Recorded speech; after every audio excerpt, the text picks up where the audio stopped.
11 ঘন্টা ম্যারাথন জেরার পর ইডি দফতর থেকে বেরোলেন অভিষেক বন্দ্যোপাধ্যায়। আবার ডাকলে ফের জেরার মুখোমুখি হতেও প্রস্তুত। সিজিও দফতর থেকে বেরিয়ে এমনই কথা জানিয়েছেন তৃণমূলের সর্বভারতীয় সাধারণ সম্পাদক। শুধু তাই নয়, রাজনৈতিক প্রতিহিংসার অভিযোগও তুলেছেন তিনি। দল ভাঙানোর খেলা চলছে বলে অভিষেক ফের এদিন অভিযোগ করেন। রাজনৈতিক চক্রান্তের শিকার তিনি, সেই অভিযোগও তার গলায় শোনা গিয়েছে। গলা কেটে দিলেও আত্মসমর্পণ নয়, লড়াই চলবে, সেই কথা জানালেন ডায়মন্ড হারবারের সাংসদ অভিষেক বন্দ্যোপাধ্যায়। প্রাথমিক নিয়োগ দুর্নীতি মামলায় ফের অভিষেক বন্দ্যোপাধ্যায়কে তলব করা হয়েছিল। সোমবার নির্দিষ্ট সময়ের কিছুটা আগে বেলা 10:56 নাগাদ সিজিও কমপ্লেক্সে পৌঁছান তিনি। তার আগে সকাল 10:15 নাগাদ বাড়ি থেকে বেরোন অভিষেক বন্দ্যোপাধ্যায়। অতীতে এই মামলায় নাম জড়িয়েছিল লিপস অ্যান্ড বাউন্স সংস্থার। ওই আর্থিক লেনদেন সংক্রান্ত গরমিল নিয়ে জেরা হতে পারে, তেমন কথাও শোনা যাচ্ছিল। এই মামলায় রক্ষা কবচ নেই অভিষেক বন্দ্যোপাধ্যায়ের। বেলা গড়িয়ে সন্ধে নামে, সন্ধে গড়িয়ে রাত। অভিষেক বন্দ্যোপাধ্যায়কে ম্যারাথন জেরা করেন ইডি আধিকারিকরা। অবশেষে এদিন রাত 10টার পর ইডি অফিস থেকে বাইরে আসেন তিনি। অভিষেক বাইরে আসতেই ছেঁকে ধরেছিলেন সাংবাদিকরা। তদন্তে আগেও সহযোগিতা করেছেন, এখনো করছেন। এদিন এমনই দাবি করলেন ডায়মন্ড হারবারের সাংসদ। এদিন অভিষেক বন্দ্যোপাধ্যায় আরও বলেন, আবার ডাকলে আবার যাব, আমাকে যতবার ডেকেছে আমি ততবার এসেছি। এইসব করে কোনো লাভ নেই। গলা কেটে দিলেও আমরা আত্মসমর্পণ করার লোক নই, লড়াই চলবে।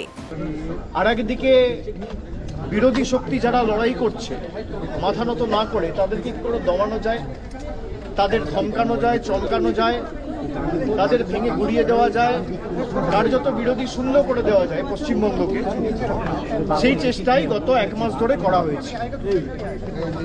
প্রথম দিকে এসআইআর এর নাম করে উপযুক্ত ভোটারদের ভোটার তালিকা থেকে নাম বাদ দেওয়া, কাউন্টিং ভেন্যু থেকে বল প্রয়োগ করে অন্যান্য দলের রাজনৈতিক কাউন্টিং এজেন্টদের বার করে দেওয়া, তারপরে পোস্টপোল ভায়োলেন্সের নামে কি তাণ্ডব লীলা চলেছে আমরা সব জায়গায় দেখেছি।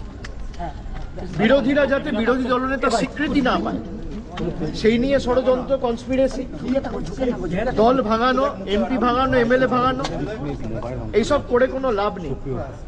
তারা ভেবেছিল যারা এজেন্সির ভয়ে এদিক ওদিক চলে যাচ্ছে মমতা বন্দ্যোপাধ্যায়ের সাথে বা মানুষের স্বার্থকে সামনে রেখে যারা লড়াই করছে, আমরা হয়তো চলে যাব, দমে যাব, মাথা নত করব, আত্মসমর্পণ করব, বিকিয়ে যাব। আমাদের গলা কেটে দিলেও আমরা আত্মসমর্পণ করার লোক না, আমরা লড়াই করার লোক। আমাকে যতবার ডেকেছে আমি বিগত দিনেও এসেছি, আমি আগামী দিনেও আসব। যে কেস নিয়ে আমাকে ডাকা হয়েছে, এই যে মামলা কেস 4 বছর আগে ইসিআইআর রেজিস্টার হয়েছে, সিবিআই এনকোয়ারি শুরু করেছে জুন মাসে 2022 সালে।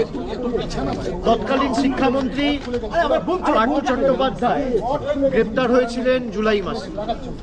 যারা যারা গ্রেপ্তার হয়েছিলেন কেউ আজ পর্যন্ত এখন আর কোনো সুরাহা হয়নি।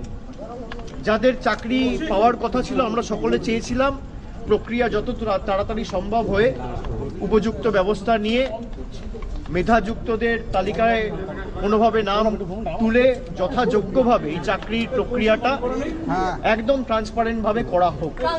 এর আগে 2 দফায় ভবানী ভবনে প্রায় 15 থেকে 16 ঘন্টা বিধানসভার সইজাল কাণ্ডে সিআইডি জিজ্ঞাসাবাদের মুখোমুখি হন অভিষেক বন্দ্যোপাধ্যায়।